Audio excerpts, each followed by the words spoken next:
So the cost though of the Florida after school platform is how much? 10,000. 10,000. And that gives, we can have send as many as, okay, so. And then we get the benefits also of anything else Florida after school may offer. Okay, and then. So when we entered into this contract with UPHS and INI, which is different than an Audi, but with INI and UPHS.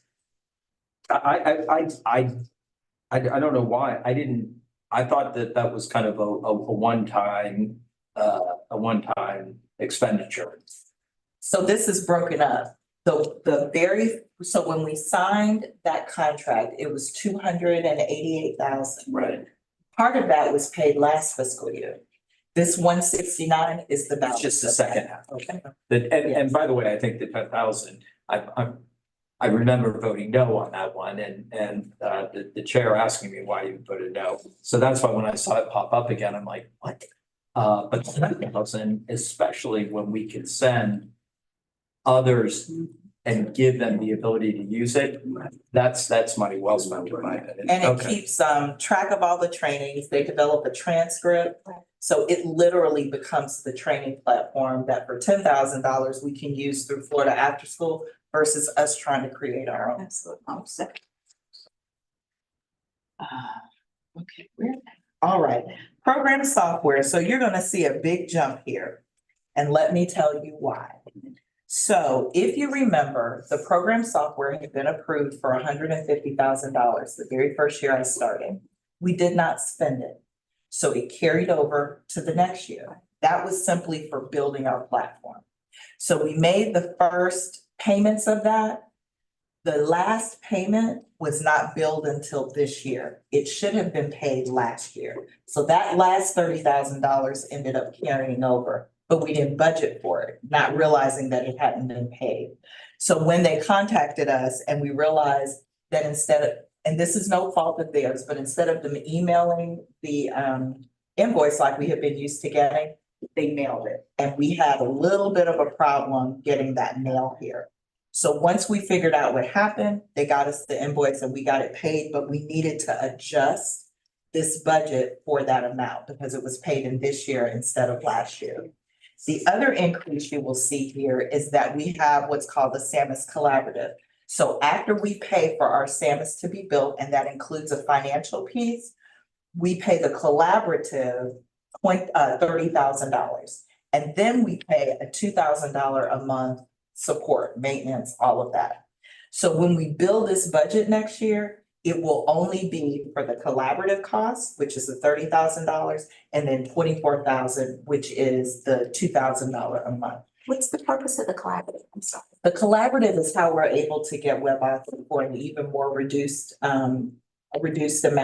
So the CSCs all came together and they created the SAMUS Collaborative through FACT. Okay. And so they have a work group. And so as things are deployed in one CSC, other CSCs may take advantage of that. And it allows us to collaborate. Okay. And because we are and through that collaborative, we're a big supporter of WebAuthor. I'm gonna figure out how to be nice about this. It allows Holly to be pretty demanding about what it is that we need and want. So the $32,000 is an annual fee to participate in that collaborative? The $30,000, that's what it is. So I have 32, I'm sorry, the 32,000 is the annual collaborative cost. And then the 24,000 is the $2,000 a month that we will pay. So in next year's budget, you are only gonna see the 32 plus the 24. Okay. Because we're having them go further than most of the other CSCs, because the idea is that we will end up with a platform where we can do everything. It can generate our contracts, it can be the budgeting piece, it can be the financial piece. And so little by little, we're learning and getting all of those pieces. Do the other CSCs pay comparable Yes, For the collective, yes. but it depends on the size. Just for the collaborative. Oh, okay. Yeah, and it depends on the size of the CSC, so the larger the CSC, the more they pay into the collaborative. So for us, we are comparable with Saint Martin County, St. Lucie, Alachua is using SAMUS, and Escambia is using SAMUS. So we're all about the same at that 32,000. And Sika, if I remember correctly, this SAMUS was something that was designed by a private vendor, but for FACT. Yeah. FACT was the one who put it together. Yeah. So do all counties who participate, regardless of the size, pay the set amount of 30,000, and then based on your size, I guess 32,000 is based solely on your size. Yes, so that's based on your size. So when you get up to the larger counties, they're gonna pay, so they try to make it proportionate to your budget. So like with our back dues, it's the same thing. The larger counties pay more than the smaller counties do. And the SaaS, the $2,000 software as a service is just flat. For us, That's for us. So that's for us. Escambia pays, like, they're doing software as a service, St. Lucie is, we are, and Alachua is, some of the others are not. And we can pick and choose based on the additional modules. St. Lucie's slightly smaller because they're not using one of the major modules. Okay, so I guess here's my question, suggestion. Totally comfortable with this. We entered into the contract and I remember, I think it was Mr. Watts's committee that made the recommendation.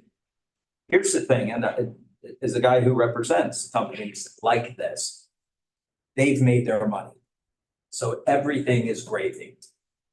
This is not, we can't individually as a CSC negotiate with, I forget the name of the vendor, Web author, But who created SAMUS?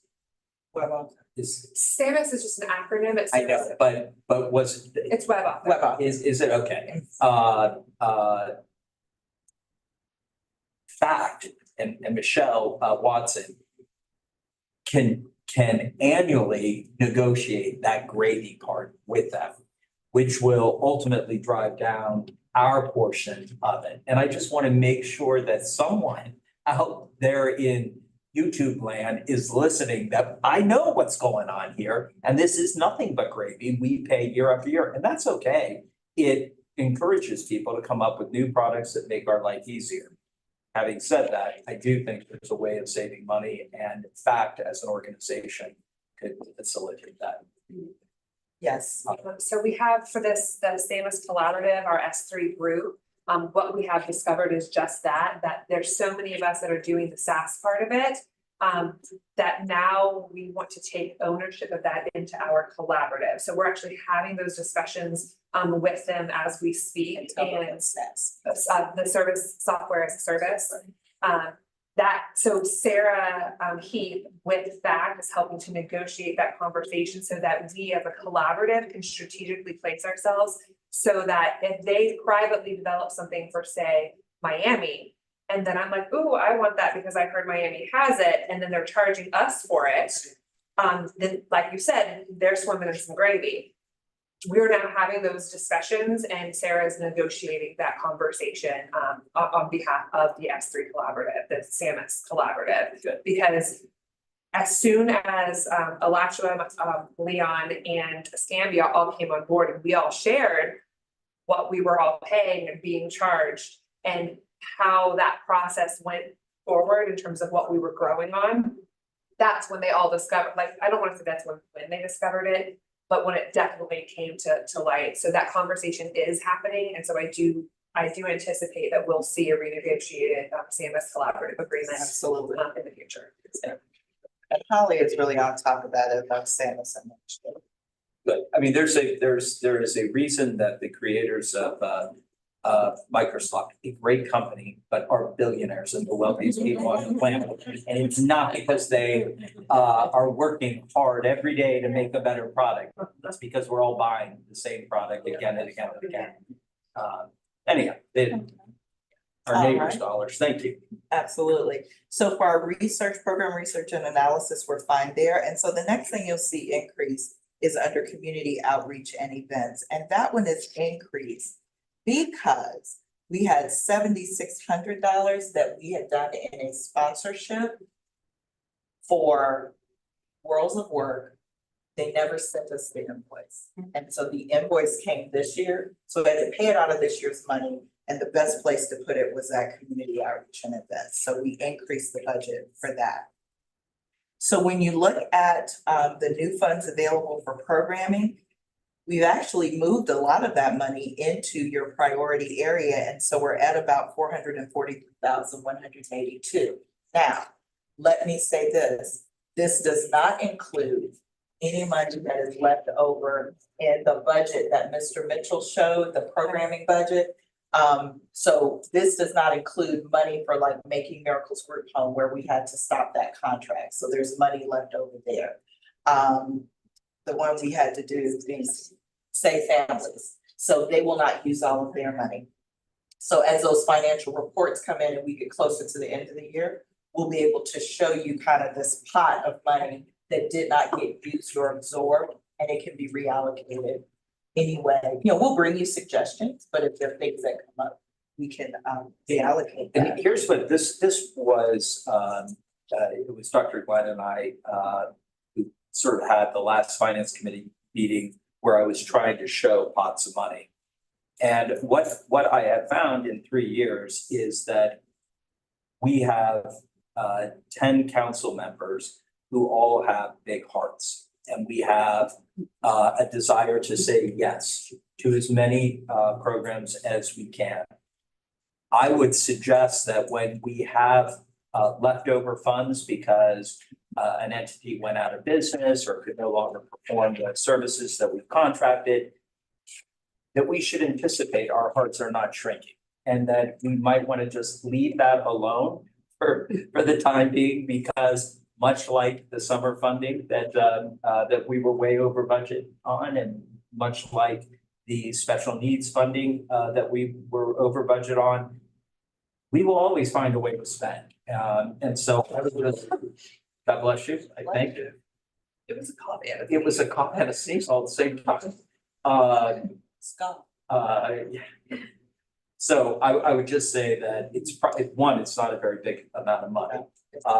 And maybe we just leave it there. We'll show it in general revenue, I assure you.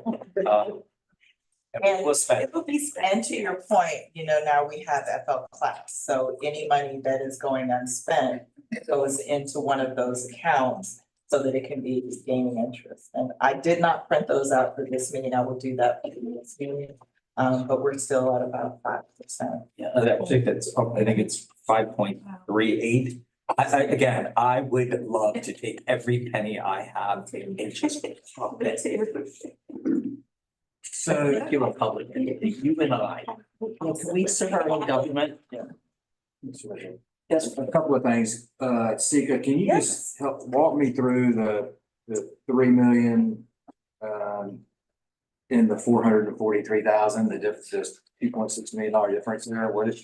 Sure. So when we did our budget the very first time, we looked at everything that you had planned to spend, and the amount of money that was not allocated to any programming was $3,644.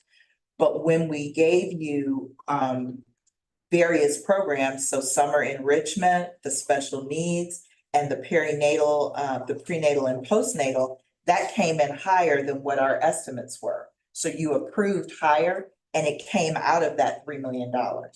So the increase, so the money that we're asking for in, I'll just use capacity building, that $10,000, because it is programming related, came out of that $3 million.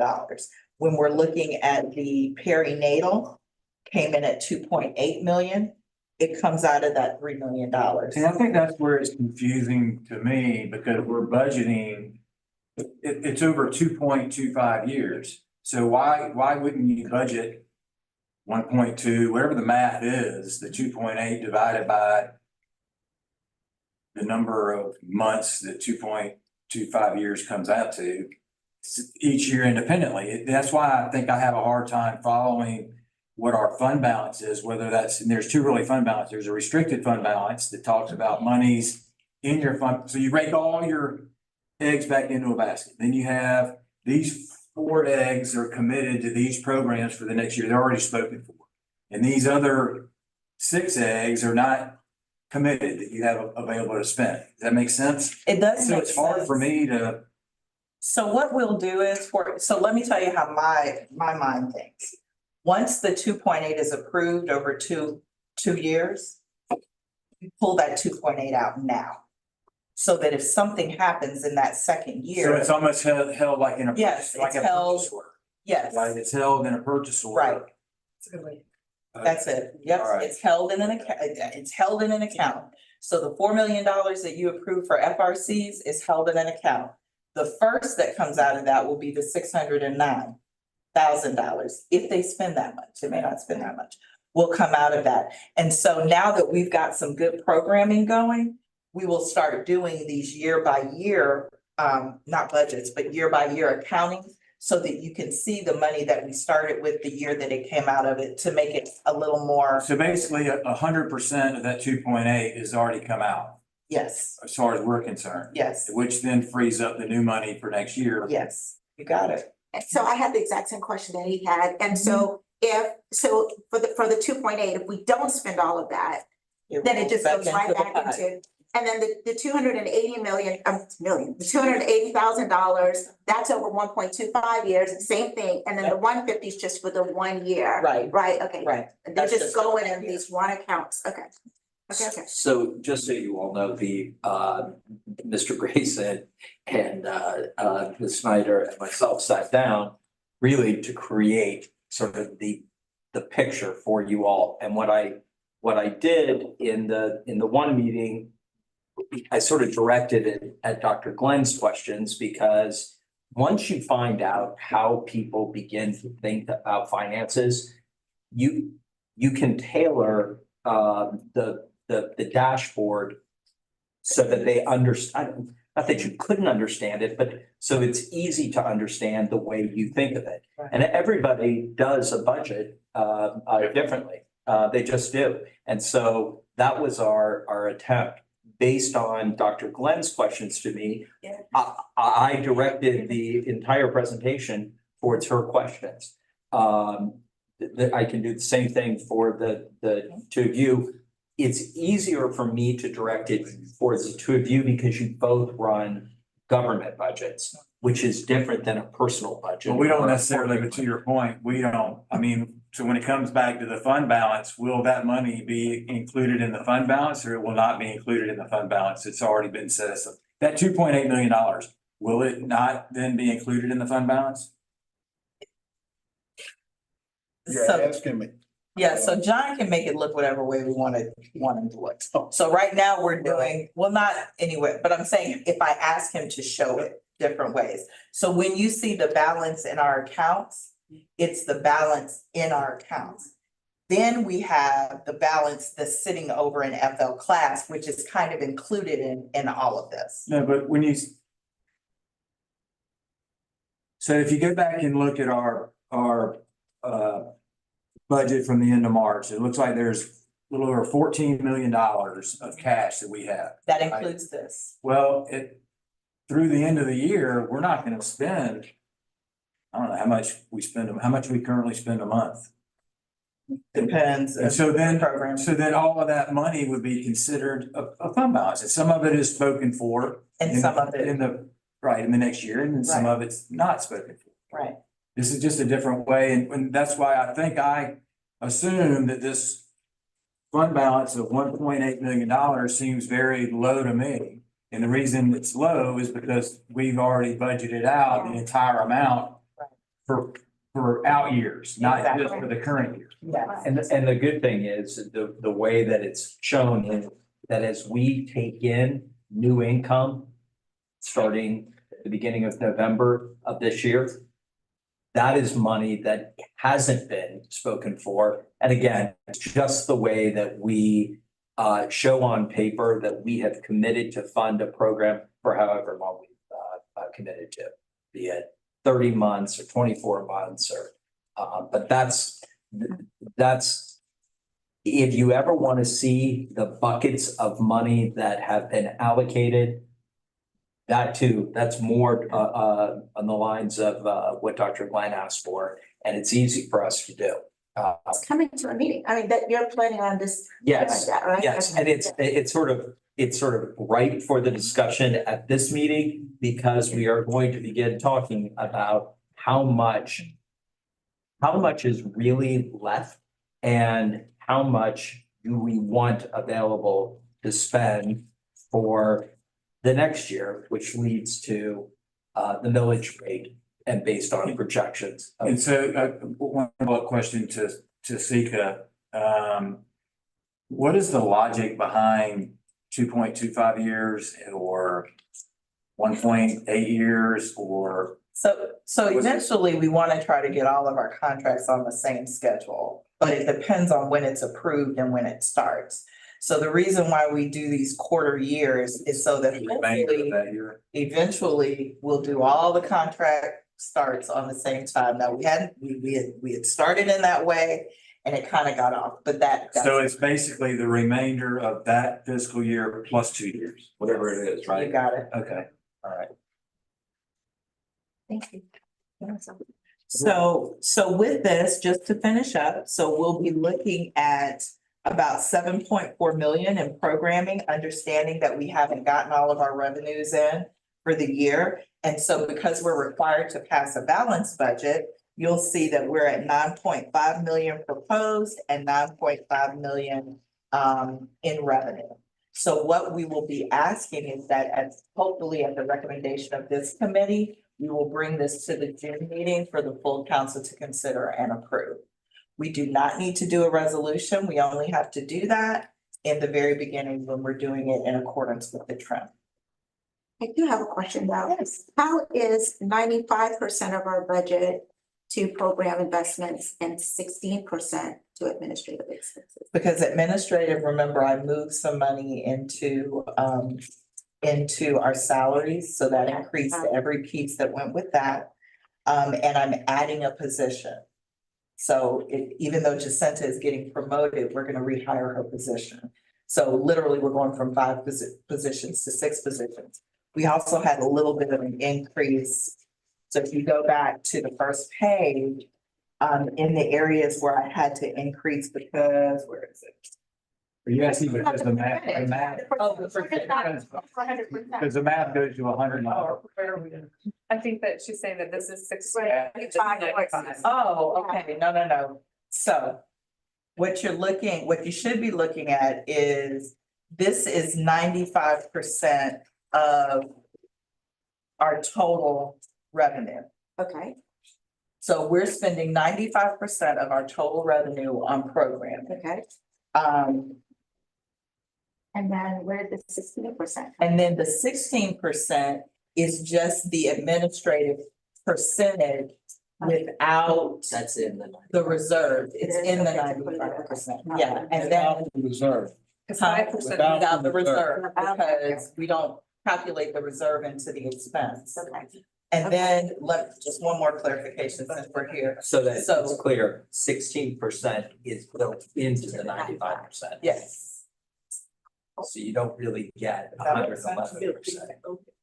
We budget at 95%. Right. okay. At Okay, so that's just everything. That's the 95% is everything. Okay, I got it. And, there was one more point I wanted to make, and I lost it. Maybe it'll come back. Maybe it'll come back.